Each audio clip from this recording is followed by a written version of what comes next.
Good morning and welcome. Once again, I am Kenny Polcari, your host of the party, and today is June 26, 2023. And what is it that you need to know? Well, it is the end of the quarter week, and there's lots of macro data points to help drive the action.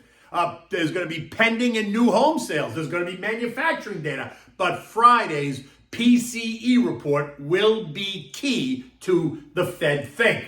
Talk of higher rates is sending the dollar up while sending commodities down. And 48 hours of chaos in Russia. Where is Vlad and who can he trust, if anyone? And what do we have for dinner tonight? We're having the spaghetti in a bell pepper and pancetta sauce. Easy to make and so delicious. Okay, I need to include this weekend's action as it sets the tone for the days ahead for both the geopolitical state of mind as well as the financial markets state of mind, right? Now, by now, I'm sure you know all about the attempted weekend coup in Moscow, right? Well, you have to ask, or was it? Was it all for show? Was there really a threat? Some say yes, others say not so fast, and ask if there's a method to this madness. Now look, over the weekend, we learned of a possible coup by the Russian mercenary leader, Yevgeny Prigozhin, head of the Wagner Group, which is a sabotage and assault reconnaissance group in Russia that is more than 25,000 strong, as he launched what looked like a coup attempt on Vladimir Putin, taking his troops, turning them around, taking them out of Ukraine and towards Moscow, with Moscow's military leadership unable to stop them. The chaos and fast-moving events have put Vlad at the center of an internal crisis, and elected leaders around the world are watching the story unfold. Secretary of State Antony Blinken saying that the uprising is a direct challenge to Putin. And I do agree, I think it is. And it provides a battlefield advantage to Zelensky, right, in Ukraine. It also raises the stake for Vlad and also for Yevgeny. Now, after 48 hours, there was an agreement to stop Prigozhin brokered by the Belarusian president, Alex Lukashenko, which will allow Prigozhin to leave Russia and live in exile in Belarus. Or will it? Exiled Belarusian opposition leader Svetlana, I don't know how you pronounce her last name, thinks that this relocation poses a new threat to Belarus's independence as well as the safety of its NATO members, saying that if Prigozhin comes to Belarus with his thugs, it will threaten our neighbors too. Think Poland, Lithuania, and Latvia, all NATO members. Recall, Belarus joined the NATO Cooperation Council in 1992, but is not yet a full member. In the spring of 2021, NATO leaders stated that recent Belarusian actions threatened regional stability and violated the principles that underpin a partnership with NATO. In November of 21, NATO allies condemned Belarus for supporting Russia's unprovoked invasion of Ukraine and for its complicity in Moscow's aggression, and then suspended all practical cooperation, leaving Belarus to do what? Snuggle up to Moscow. So this does create a new chapter in Putin's ongoing war and with his obsession of rebuilding the USSR.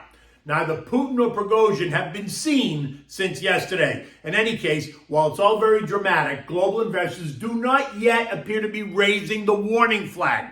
Global markets were relatively calm overnight, and futures this morning are not suggesting any type of nervous, anxious sell-off. But you know that could change in a moment's notice. So I suspect investors are going to be a bit more cautious and for buyers to be a bit more pricey if the heat gets turned up and sellers suddenly all run for the door, the way that sometimes that happens, and the algos can cause that to happen even faster.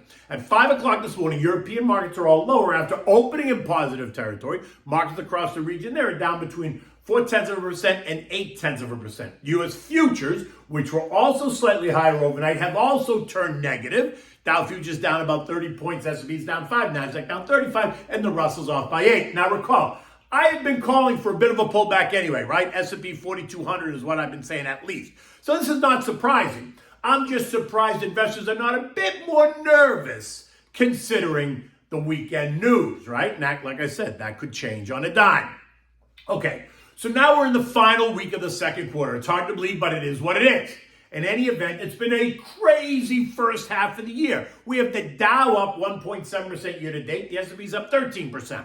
The Russell's up 3.4% year to date. The transports are up 9.5%. We've seen an amazing performance in the NASDAQ, currently up 29% year to date. But to be clear, it was also last year's worst performer, losing more than 30% in 2022. So it should not be a complete surprise that we're seeing some outperformance this year from that sector. And then toss in the ChatGPT news, right? Artificial intelligence to be exact, that hit the wires in late December, and you can begin to understand all the excitement and angst as AI became the buzzword in 2023.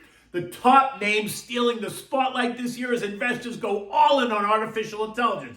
Amazon up 55% year to date, Apple up 44%, Nvidia up 188%, C3.ai up 200%, Google up 38%, Microsoft up 40%, Meta up 140%, AMD up 70%, with Tesla up 108%. All these stocks now seeing double, if not triple digit gains as they rush to cash in on the AI theme, and investors are loving it. But what is interesting and obvious now to investors is that nearly every publicly traded company is using AI in all parts of their processes, and that was very clear during the April reporting season. Recall that nearly every C-suite personality tried to incorporate how they're using AI in all aspects of their businesses, stressing that in their forward guidance, right? And every time they mentioned AI, the stock ticked up even more. So like every sector, utilities, financials, consumer staples, basic materials, healthcare, industrials, energy, aerospace and defense, biotech, even the home builders, and the list goes on. So the truth is, you're getting AI exposure everywhere you look and everywhere you invest. So just in case you thought you're missing out, you're really not. Just depends on how much exposure you want. Now, let's talk about what happened on Friday and what we expect as we move into the final week of the quarter. Stocks had a losing day on Friday. The Dow lost 220 points or 0.6. The S&P was down 34 points or 0.8. The NASDAQ gave up 140 points or 1%. The Russell suffered a loss of 26 points or 1.5%, while the transports gave back 110 points or 0.8%. It's a bunch of things, right? It was JJ's testimony on Capitol Hill about, he and they, the Fed, are not done yet raising rates. It's about global central banks that are not done yet raising rates. It's about a slowing economy, both in the U.S. and around the world. It's about that elusive recession. It's about stretch valuation, sticky inflation in the U.S., and sticky inflation across the Eurozone, all issues that drive valuations. It's also about the unfolding geopolitical issues, the Russian coup just being the latest, which in the long term don't really price stocks, right? But in the short term, they can cause angst and drama and chaos for global investors, right? And think stocks and bonds as well. But in that chaos also creates opportunity. In the end, it's about how investors, traders, and algos are coming to the realization that while the Fed may have avoided a crash landing, it is not yet seen what kind of landing we're going to get, right? Leaving so many to guess that maybe there's just still a bit too much optimism and that some stocks are just a bit too pricey. And you know the ones I'm talking about. I just named them. We've seen some of the money move out of those high flyers and into some of the year's underperformers over the past couple of weeks, which makes sense as we close out the quarter. And why? Asset managers have been doing some window dressing, otherwise known as rebalancing, ahead of the marketing period, and expect to see more of this week. My guess is that we're going to see more pressure on tech as asset managers rebalance their portfolios to reflect the performance, and rightly so. Remember, they are paid to manage risk, so expect them to manage it. And if that means that they sell some tech names that have way outperformed, then that's what it means, right? In any event, we're seeing money move into these underperforming sectors, right? The ones I mentioned, industrials, basic materials, healthcare, financials, and utilities. We've seen the SMIDs, right? The small and mid-cap stocks begin to raise their head. All as investors are betting on that softer landing rather than the crash landing many, myself included, had expected. And while I'm softening up to the idea of a softer landing, I'm not completely convinced yet, how soft or not soft it's going to be, which is why I continue to build out and add new money to those defensive underperforming sectors, and why I'm not chasing tech up here at all, right? Happy with my current allocation. I'm not selling it, but I'm not buying any more either. I suspect that we're going to see strength today in aerospace and defense, right? Think names like Raytheon, General Dynamics, Lockheed Martin, and Northrop Grumman. They're all lower on the year, but my gut says that that is about to change. In the end, though, you have to decide for yourself. You have to recognize where you are on the time and risk scale and then allocate your money accordingly. Remembering that investing is dynamic, right? It's not static. So not that that means you got to do something every day, but you have to be aware and at least check in on a quarterly or biannual basis. Eco data this week includes a lot of data points, some more important than others, yet we're going to get bombarded with all kinds of numbers. The ones I think are worth paying attention to are today's Dallas Fed Manufacturing Survey, expectation of minus 20. Tuesday's, tomorrow's Dow's Fed Services Survey, right? Because we're a services economy. Durable goods tomorrow, expectations of negative 0.9 versus last month's plus 1.1. So that's a big swing. New home sales, expectations of down 1.2%, which I think is wrong, based on the prior housing reads and how home builders can make current mortgage rates more appealing via their in-house financing, right? They can buy down the rates. Conference Board consumer confidence numbers in the Richmond Fed Manufacturing Survey, that's expected to come in at minus 12. That's all tomorrow. Then on Thursday, we're going to get the final revision of first quarter GDP, expectation of 1.4%. Not a big deal. Pending home sales, negative 0.5% month over month, which again I think is gonna be a surprise, right? I think that's not going to be the number. And Friday brings us the real data point, the PCE deflator, month over month and year over year, and the PCE core deflator, month over month and year over year. And remember, these are the Fed's favorite inflation reads, and they are expected to decline on the top line, right? The PCE deflator. But they expected to remain sticky at the core level. And that speaks exactly to why JJ says they are not finished yet, right? And if they remained elevated, it suggests that inflation remains sticky, capiche? So get those rate cuts out of your head. Not happening. And brace yourself for a potential 6% terminal rate. Now, what is curious is that St. Louis Fed President Jimmy Bullard is suddenly starting to float a 7% handle, which no one's buying yet. But look, that could change, right?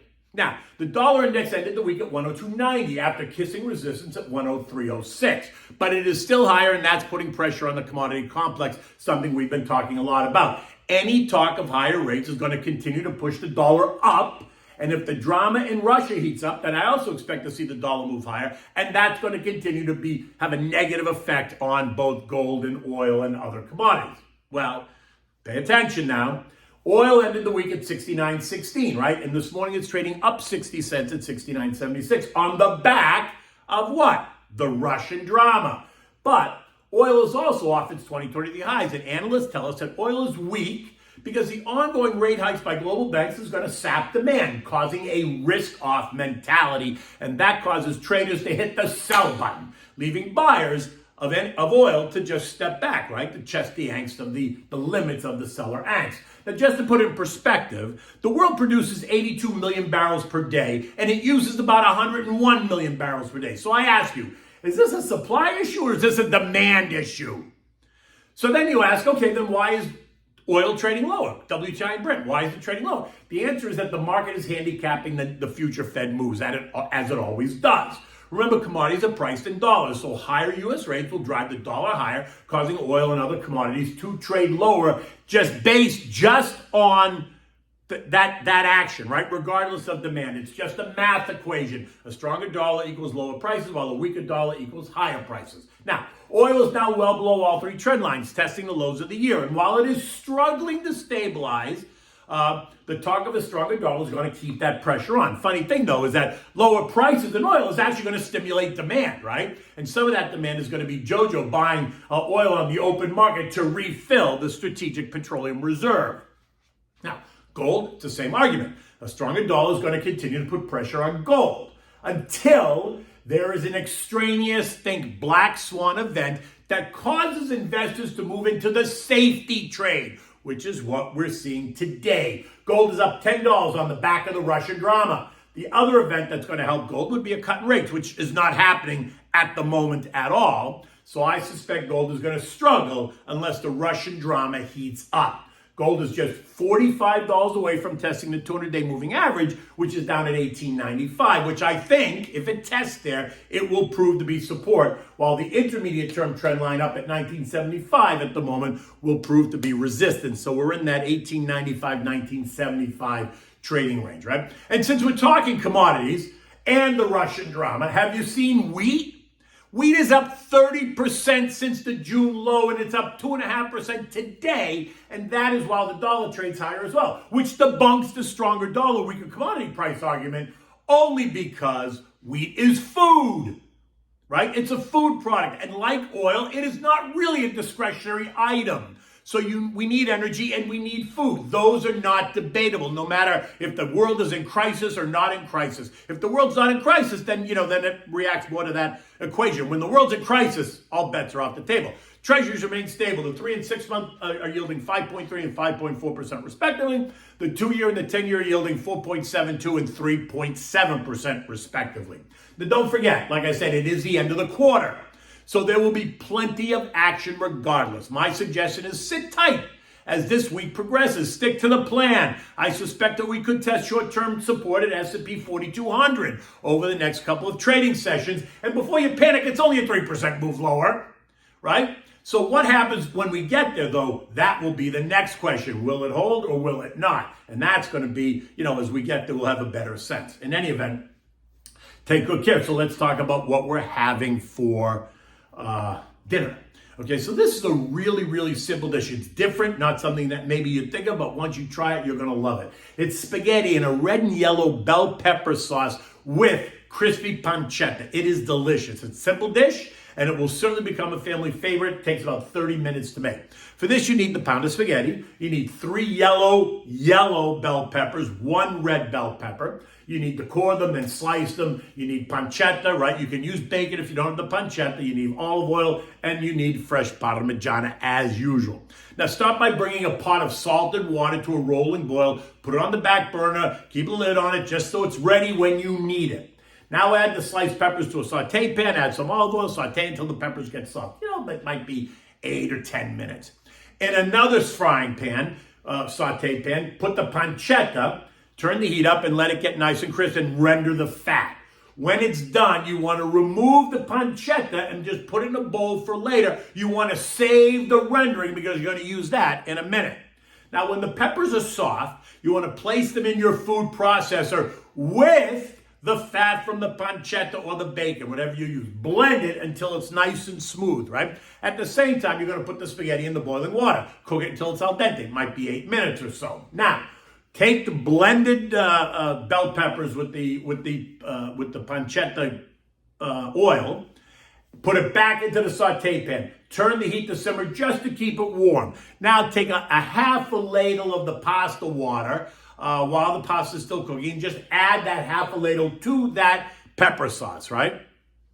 When the spaghetti's done, using tongs, add the pasta to the saute pan, mix it well. Turn off the heat, right? If it sucks up the sauce, then add a bit more pasta water to keep it moist. Add a handful of fresh parmigiana and then add the crispy pancetta. Mix it well, really, mix it well. If you need a little bit more cheese, go ahead and add the cheese. You know me, I love the cheese. And then serve this immediately in warm bowls. You can have this with, your favorite chilled white wine. I would go for a white versus a red for this one, but it's your call. In any event, I hope you enjoy that. And let's get set for the day. And like I said, looking outside, it's just hot and sticky. What does that say for the markets? Until tomorrow, take good care.